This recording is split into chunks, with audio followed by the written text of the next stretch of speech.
ಆತ್ಮೀಯ ಸ್ನೇಹಿತರೆ, ಎಲ್ಲರಿಗೂ ಗೋಲ್ ಬೋರ್ಡ್ ನ್ಯೂಸ್ ಚಾನೆಲ್ಗೆ ಸ್ವಾಗತ. ಈ ಒಂದು ವಿಡಿಯೋದಲ್ಲಿ ರಾಜ್ಯ ಸರ್ಕಾರದ ವತಿಯಿಂದ ರಾಜ್ಯದ ರೈತರಿಗೆ ಭರ್ಜರಿ ಗುಡ್ ನ್ಯೂಸ್ ಅಂತ ಹೇಳ್ಬೋದು ಸ್ನೇಹಿತರೆ. ಹೌದು ಸ್ನೇಹಿತರೆ, ರಾಜ್ಯದ ರೈತರ ಸಾಲ ಮನ್ನಾಗೆ ಸಂಬಂಧಪಟ್ಟಂತಹ ಮಹತ್ವದ ನಿರ್ಧಾರವನ್ನ ತೆಗೆದುಕೊಳ್ಳಲಿಕ್ಕೆ ರಾಜ್ಯ ಸರ್ಕಾರ ಮುಂದಾಗ್ತಾ ಇದೆ ಎನ್ನುವಂತಹ ಮಾಹಿತಿಗಳು ಕೇಳಿಬರ್ತಾ ಇದಾವೆ ಸ್ನೇಹಿತರೆ.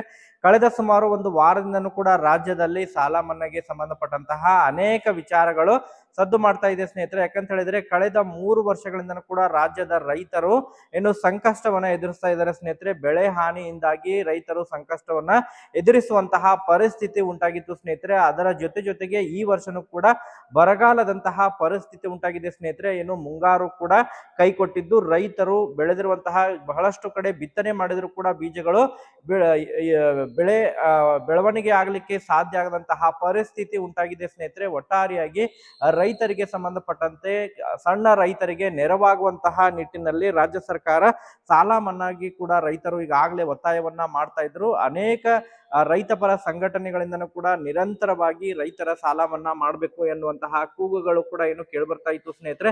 ಸೊ ಇದರ ಹಿನ್ನೆಲೆಯಲ್ಲಿ ರಾಜ್ಯ ಸರ್ಕಾರ ಮಹತ್ವದ ನಿರ್ಧಾರವನ್ನ ತೆಗೆದುಕೊಳ್ಳುವಂತಹ ನಿರೀಕ್ಷೆ ಇದೆ ಎನ್ನುವಂತಹ ಮಾಹಿತಿಗಳು ಕೇಳಿಬರ್ತಾ ಇದ್ದು, ಈ ಒಂದು ವಿಡಿಯೋದ ಮೂಲಕ ರೈತರ ಸಾಲ ಮನ್ನಾಗೆ ಸಂಬಂಧಪಟ್ಟಂತೆ ಏನೆಲ್ಲ ಮಾಹಿತಿಗಳು ದೊರಕ್ತಾ ಇದಾವೆ, ಯಾವ ರೈತರ ಸಾಲ ಮನ್ನಾ ಮಾಡಲಿಕ್ಕೆ ರಾಜ್ಯ ಸರ್ಕಾರ ಚಿಂತನೆಯನ್ನ ನಡೆಸ್ತಾ ಇದೆ, ಸೊ ಯಾವ ಬ್ಯಾಂಕ್ಗಳ ಮೂಲಕ ಸಾಲ ಮನ್ನಾ ಪಡೆದುಕೊಂಡವರಿಗೆ ಸಾಲ ಮನ್ನಾ ಆಗುವಂತಹ ನಿರೀಕ್ಷೆ ಇದೆ, ಕಂಪ್ಲೀಟ್ ಆದಂತಹ ಮಾಹಿತಿಯನ್ನ ತಮಗೆ ಈ ಒಂದು ವಿಡಿಯೋದ ಮೂಲಕ ಇನ್ಫಾರ್ಮೇಶನ್ ಅನ್ನ ತಿಳಿಸ್ತಾ ಹೋಗ್ತೇನೆ ಸ್ನೇಹಿತರೆ. ವಿಡಿಯೋ ಕೂಡ ತಮಗೆ ಸಹಾಯ ಆಗಲಿದೆ. ಆ ಕಾರಣಕ್ಕಾಗಿ ಪ್ರತಿಯೊಬ್ಬ ರೈತ ಬಾಂಧವರು ಕೂಡ ವಿಡಿಯೋನ ಕಂಪ್ಲೀಟ್ ಆಗಿ ವಾಚ್ ಮಾಡಬೇಕು ಸ್ನೇಹಿತರೆ. ಈ ಒಂದು ವಿಡಿಯೋದಲ್ಲಿ ವಿತ್ ಪ್ರೂಫ್ ಆಗಿ ತಮಗೆ ಈ ಮಾಹಿತಿಯನ್ನ ತಿಳಿಸುವಂತಹ ಪ್ರಯತ್ನವನ್ನ ಮಾಡ್ತಾ ಹೋಗ್ತೇನೆ ಸ್ನೇಹಿತರೆ. ಅದರ ಜೊತೆಗೆ ರೈತರಿಗಾಗಿ ಈಗಾಗಲೇ ರಾಜ್ಯದ ಮುಖ್ಯಮಂತ್ರಿ ಆಗಿರುವಂತಹ ಡಿ.ಕೆ. ಶಿವಕುಮಾರ್ ಅವರು ಹೊಸ ಯೋಜನೆ ಒಂದು ಪ್ರಾರಂಭ ಮಾಡಿದ್ದು, ಈ ಒಂದು ಯೋಜನೆ ಮೂಲಕ ಸುಮಾರು 2.5 ಲಕ್ಷದವರೆಗೆ ಪ್ರೋತ್ಸಾಹ ಧನವನ್ನ ನೀಡಲಿಕ್ಕೆ ರಾಜ್ಯ ಸರ್ಕಾರ ಮುಂದಾಗ್ತಾ ಇದೆ ಸ್ನೇಹಿತರೆ. ಹೌದು ಸ್ನೇಹಿತರೆ, ಯಾವುದೇ ರೀತಿಯಾದಂತಹ ಹಣವನ್ನ ಮರಳಿ ಕಟ್ಟುವಂತಹ ಅವಶ್ಯಕತೆ ಇಲ್ಲ. ಸುಮಾರು 2ರಿಂದ ಹಿಡ್ಕೊಂಡು 2.5 ಲಕ್ಷದವರೆಗೆ ಪ್ರೋತ್ಸಾಹ ಧನವನ್ನ ನೀಡಲಿಕ್ಕೆ ರಾಜ್ಯ ಸರ್ಕಾರ ಮುಂದಾಗ್ತಾ ಇದ್ದು, ಯಾವ ಒಂದು ಯೋಜನೆ ಮೂಲಕ ನೀಡ್ತಾ ಇದ್ದಾರೆ, ರೈತರು ಇದರ ಪ್ರಯೋಜನವನ್ನ ಯಾವ ರೀತಿ ಪಡ್ಕೋಬೇಕು ಅದರ ಬಗ್ಗೆನೂ ಕೂಡ ತಮಗೆ ಮಾಹಿತಿಯನ್ನ ಈ ಒಂದು ವಿಡಿಯೋದ ಮೂಲಕ ಇನ್ಫಾರ್ಮೇಶನ್ ಅನ್ನ ತಿಳಿಸ್ತಾ ಹೋಗ್ತೇನೆ. ಆ ಕಾರಣಕ್ಕಾಗಿ ಪ್ರತಿಯೊಬ್ಬ ರೈತ ಬಾಂಧವರು ಕೂಡ ವಿಡಿಯೋನ ಕಂಪ್ಲೀಟ್ ಆಗಿ ವಾಚ್ ಮಾಡಿ, ಯಾರು ಕೂಡ ವಿಡಿಯೋನ ಮಧ್ಯದಲ್ಲಿ ಸ್ಕಿಪ್ ಮಾಡ್ಲಿ ನೋಡ್ಲಿಕ್ಕೆ ಹೋಗ್ಬಿಡ್ರಿ ಸ್ನೇಹಿತರೆ. ಕಂಪ್ಲೀಟ್ ಆಗಿ ವಾಚ್ ಮಾಡಿ ಸ್ನೇಹಿತರೆ. ಹಾಗಾದ್ರೆ ಬನ್ನಿ ಸ್ನೇಹಿತರೆ, ತಡ ಮಾಡದೆ ಈ ಒಂದು ವಿಡಿಯೋನ ಪ್ರಾರಂಭಿಸೋಣ.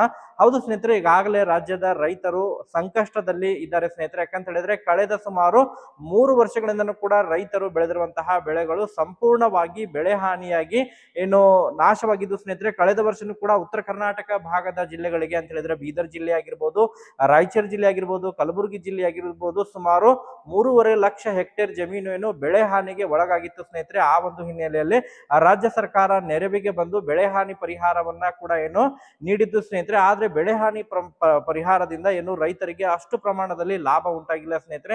ಆ ಒಂದು ಕಾರಣಕ್ಕಾಗಿ ಕಳೆದ 3 ವರ್ಷಗಳಿಂದನೂ ಕೂಡ ಬೆಳೆ ಹಾನಿಗೆ ತತ್ತರಿಸ್ತಾ ಇರುವಂತಹ ರೈತರು ಈ ವರ್ಷ ಸಂಪೂರ್ಣವಾಗಿ ಏನು ಮುಂಗಾರು ಕೈ ಕೊಟ್ಟಿರುವಂತಹ ಹಿನ್ನೆಲೆಯಲ್ಲಿ ರೈತರು ಕೂಡ ಸಂಕಷ್ಟಕ್ಕೆ ಸಿಲುಕುವಂತಹ ಪರಿಸ್ಥಿತಿ ಉಂಟಾಗಿದೆ ಸ್ನೇಹಿತರೆ. ಯಾಕಂತ ಹೇಳಿದ್ರೆ ಈ ಬಾರಿ ಮುಂಗಾರು ಪ್ರವೇಶ ವಿಳಂಬ ಆಗಿರುವಂತಹ ಕಾರಣಕ್ಕಾಗಿ ರೈತರು ಕೂಡ ಹೊಲದಲ್ಲಿ ಬೆಳೆದಿರುವಂತಹ ಬೆಳೆಗಳು ಕೂಡ ಹುಟ್ಟಲಿಕ್ಕೆ ಸಾಧ್ಯ ಆಗ್ತಾ ಇಲ್ಲ ಮಳೆಯ ಕೊರತೆಯಿಂದಾಗಿ.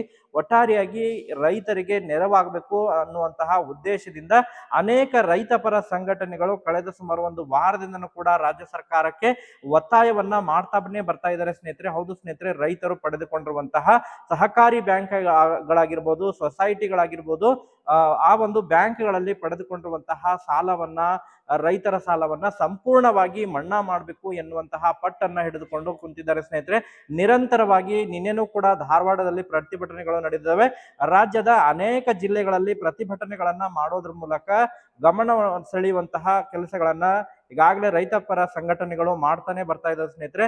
ಸೊ ಇದಕ್ಕೆ ಸಂಬಂಧಪಟ್ಟಂತೆ ಕೂಡ ನಿನ್ನೆ ಅಷ್ಟೇ ಕೂಡ ರಾಜ್ಯದ ಮುಖ್ಯಮಂತ್ರಿ ಆಗಿರುವಂತಹ CM CM D K Shivakumar ಅವರ ನೇತೃತ್ವದಲ್ಲಿ ನಡೆದಂತಹ ಸಭೆಯಲ್ಲೂ ಕೂಡ ಮಹತ್ವದ ಚರ್ಚೆಗಳು ನಡೆದಿದ್ದಾವೆ ಸ್ನೇಹಿತರೆ. ರೈತರಿಗೆ ಯಾವ ರೀತಿ, ರೈತರ ಸಂಕಷ್ಟದಲ್ಲಿ ಯಾವ ರೀತಿ ರೈತರಿಗೆ ನೆರವಾಗಬೇಕು ಎನ್ನುವಂತಹ ಚರ್ಚೆಗಳು ಕೂಡ ನಡೆದಿದ್ದಾವೆ ಸ್ನೇಹಿತರೆ. ಅದರಲ್ಲೂ ಕೂಡ ವಿಶೇಷವಾಗಿ ಸಣ್ಣ ಮತ್ತು ಅತಿ ಸಣ್ಣ ರೈತರಿಗೆ ಯಾವ ರೀತಿ ನೆರವಾಗಬೇಕು, ಯಾಕಂತ ಹೇಳಿದ್ರೆ ಈಗಾಗಲೇ ಕಳೆದ ಸುಮಾರು 2-3 ವರ್ಷಗಳಿಂದ ಕೂಡ ಸಾಲವನ್ನ ಪಡೆದುಕೊಂಡಿರುವಂತಹ ರೈತರು ಸಾಲವನ್ನ ಕಟ್ಟದೆ ಕಟಬಾಕಿಯಂತಹ ಪರಿಸ್ಥಿತಿ ಉಂಟಾಗಿದೆ. ಸೊ ಆ ಒಂದು ಹಿನ್ನೆಲೆಯಲ್ಲಿ ರೈತರು ತೆಗೆದುಕೊಂಡಿರುವಂತಹ ಸಾಲದ ಮೇಲಿನ ಬಡ್ಡಿಯನ್ನಾದರೂ ಕೂಡ ಮನ್ನಾ ಮಾಡುವಂತಹ ಕೆಲವೊಂದಿಷ್ಟು ನಿರ್ಧಾರವನ್ನ ಈಗ ಸರ್ಕಾರ ತೆಗೆದುಕೊಳ್ಳುವಂತಹ ನಿರೀಕ್ಷೆ ಇದೆ ಎನ್ನುವಂತಹ ಮಾಹಿತಿಗಳು ಕೇಳಿಬರ್ತಾ ಇದೆ ಸ್ನೇಹಿತರೆ. ಹೌದು ಸ್ನೇಹಿತರೆ, ಈಗಾಗಲೇ ಸಹಕಾರಿ ಬ್ಯಾಂಕ್ಗಳಲ್ಲಿ ಸಮಯಕ್ಕೆ ಸರಿಯಾಗಿ ಸಾಲವನ್ನ ಕಟ್ಟಿದ್ರೆ ಸಾಲದ ಮೇಲಿನ ಬಡ್ಡಿಯನ್ನ ಸಂಪೂರ್ಣವಾಗಿ ಅದನ್ನ ಮನ್ನಾ ಮಾಡ್ತಾರೆ ಸ್ನೇಹಿತರೆ. ಆದ್ರೆ ಕಳೆದ ಸುಮಾರು 2-3 ವರ್ಷಗಳಿಂದ ಕೂಡ ಸಾಲವನ್ನ ಪಡೆದುಕೊಂಡು ಕಟಬಾಕಿಯಾಗಿರುವಂತಹ ಸಾಲದ ಮೇಲಿನ ಬಡ್ಡಿ ಕೂಡ ಮನ್ನಾ ಮಾಡ್ಲಿಕ್ಕೆ ರಾಜ್ಯ ಸರ್ಕಾರ ನಿರ್ಧಾರ ಮಾಡ್ತಾ ಇದೆ ಎನ್ನುವಂತಹ ಮಾಹಿತಿಗಳು ಈಗಾಗಲೇ ಕೇಳ್ಬರ್ತಾ ಇದ್ದು, ಒಟ್ಟಾರೆಯಾಗಿ ರಾಜ್ಯದ ಸಣ್ಣ ರೈತರಿಗೆ ಅಂತ ಹೇಳಿದ್ರೆ ಕನಿಷ್ಠ 5 ಎಕರೆಗಿಂತ ಕಡಿಮೆ ಜಮೀನನ್ನ ಹೊಂದಿರುವಂತಹ ರೈತರಿಗೆ ಇದರ ಲಾಭ ದೊರಕುವಂತಹ ನಿರೀಕ್ಷೆ ಇದೆ ಎನ್ನುವಂತಹ ಮಾಹಿತಿಗಳು ಕೇಳ್ಬರ್ತಾ ಇದ್ದು, ಸಹಕಾರಿ ಬ್ಯಾಂಕ್ಗಳಲ್ಲಿ ಯಾರೆಲ್ಲ ಸಾಲವನ್ನ ಪಡೆದುಕೊಂಡಿದ್ದಾರೆ ಮತ್ತು ಸೊಸೈಟಿಗಳಲ್ಲಿ ಯಾರೆಲ್ಲ ಸಾಲವನ್ನ ಪಡೆದುಕೊಂಡಿದ್ದಾರೆ ಅಂತಹ ಒಂದು ರೈತರಿಗೆ 2-3 ವರ್ಷಗಳಿಂದ ಕೂಡ ಸಾಲವನ್ನ ಕಟ್ಟದೆ ಕಟಬಾಕಿಯಾಗಿರುವಂತಹ ರೈತರಿಗೆ ಅವರು ಸಂಪೂರ್ಣವಾಗಿ ಅವರ ಒಂದು ಸಾಲದ ಮೊತ್ತವನ್ನ ಕಟ್ಟದಂತಹ ಸಂದರ್ಭದಲ್ಲಿ ಆ ಸಾಲದ ಮೇಲಿನ ಬಡ್ಡಿಯನ್ನ ಸಂಪೂರ್ಣವಾಗಿ ಮನ್ನಾ ಮಾಡುವಂತಹ ಆ ಯೋಜನೆಯನ್ನ ತರಲಿಕ್ಕೆ ಈಗಾಗಲೇ ರಾಜ್ಯ ಸರ್ಕಾರ ಮುಂದಾಗ್ತಾ ಇದೆ ಎನ್ನುವಂತಹ ಮಾಹಿತಿಗಳು ಕೇಳಿಬರ್ತಾ ಇದ್ದು, ಒಟ್ಟಾರೆಯಾಗಿ ರೈತರಿಗೆ ಇದರಿಂದ ನೆರವಾಗುವಂತಹ ಸಾಧ್ಯತೆಗಳು ಕೂಡ ಇದೆ ಸ್ನೇಹಿತರೆ. ಸೊ ಅದಕ್ಕೆ ಸಂಬಂಧಪಟ್ಟಂತೆ ಮುಂದಿನ ವಾರದಲ್ಲಿ ಮಹತ್ವದ ಸಭೆ ಕೂಡ ನಡೆಯಲಿದೆ. ರಾಜ್ಯದ ಮುಖ್ಯಮಂತ್ರಿ ಆಗಿರುವಂತಹ ಡಿ ಕೆ ಶಿವಕುಮಾರ್ ಅವರ ನೇತೃತ್ವದಲ್ಲಿ ಮಹತ್ವದ ಸಭೆ ಕೂಡ ನಡೆಯಲಿದ್ದು ಅಂತಿಮ ತೀರ್ಮಾನ ಕೂಡ ತೆಗೆದುಕೊಳ್ಳುವಂತಹ ನಿರೀಕ್ಷೆ ಇದೆ ಎನ್ನುವ ಮಾಹಿತಿಗಳು ಕೇಳಿಬರ್ತಾ ಇದ್ದಾವೆ ಸ್ನೇಹಿತರೆ. ಅದರ ಜೊತೆಗೆ ಈಗಾಗಲೇ ಕೃಷಿ ಹೊಂಡಗಳ ನಿರ್ಮಾಣಕ್ಕಾಗಿ ಕೂಡ, ಯಾಕಂತ ಹೇಳಿದ್ರೆ ಸುಸ್ಥಿರ ಕೃಷಿ ಭಾಗ್ಯದ ಯೋಜನೆಯಲ್ಲಿ ಈಗಾಗಲೇ ಈ ಹಿಂದೆನೂ ಕೂಡ ಚಾಲ್ತಿಯಲ್ಲಿತ್ತು. ಈಗ ಪ್ರಸಕ್ತ ಮತ್ತೆ ಅದನ್ನ ಶಕ್ತಿಯನ್ನ ತುಂಬುವಂತಹ ಕೆಲಸವನ್ನ ರಾಜ್ಯದ ಮುಖ್ಯಮಂತ್ರಿ ಆಗಿರುವಂತಹ ಡಿ ಕೆ ಶಿವಕುಮಾರ್ ಅವರು ಮಾಡಿದ್ದಾರೆ ಸ್ನೇಹಿತರೆ.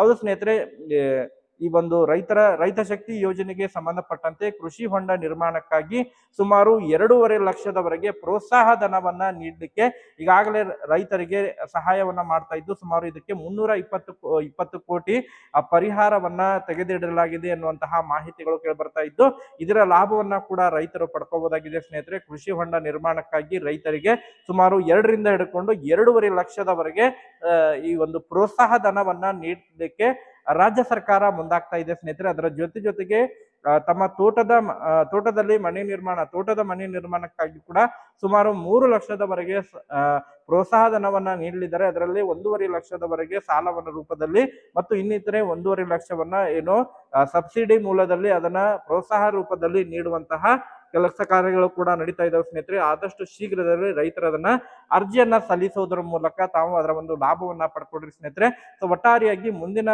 ವಾರದಲ್ಲಿ ಈ ರೈತರ ಸಾಲ ಮನ್ನಾ ಯೋಜನೆಗೆ ಸಂಬಂಧಪಟ್ಟಂತಹ ಮಹತ್ವದ ನಿರ್ಧಾರ ತೆಗೆದುಕೊಳ್ಳುವಂತಹ ನಿರೀಕ್ಷೆ ಇದ್ದು, ನಿರಂತರವಾಗಿ ಅದ್ರ ಬಗ್ಗೆ ಏನೆಲ್ಲ ಅಪ್ಡೇಟ್ಗಳು ದೊರಕ್ತಾ ಇರ್ತವೆ ಅದ್ರ ಬಗ್ಗೆ ತಮಗೆ ಇನ್ಫಾರ್ಮೇಶನ್ ತಿಳಿಸ್ತಾ ಇರ್ತೇನೆ. ಸೊ ಆ ಕಾರಣಕ್ಕಾಗಿ ಚಾನೆಲ್ ಅನ್ನ ಸಬ್ಸ್ಕ್ರೈಬ್ ಮಾಡ್ಕೊಂಡು ಇಟ್ಕೊಡ್ರಿ ಸ್ನೇಹಿತರೆ. ಈ ಒಂದು ವಿಡಿಯೋದಲ್ಲಿ ಇಷ್ಟೇ ಅಪ್ಡೇಟ್ ಇರೋದು ಸ್ನೇಹಿತರೆ. ಇಷ್ಟವಾದರೆ ತಮ್ಮ ಇನ್ನಿತರೆ ರೈತ ಬಾಂಧವರಿಗೂ ಕೂಡ ವಿಡಿಯೋನ ಶೇರ್ ಮಾಡ್ತೀವಿ ಅಂತ ಹೇಳ್ತಾ, thank you for watching this video.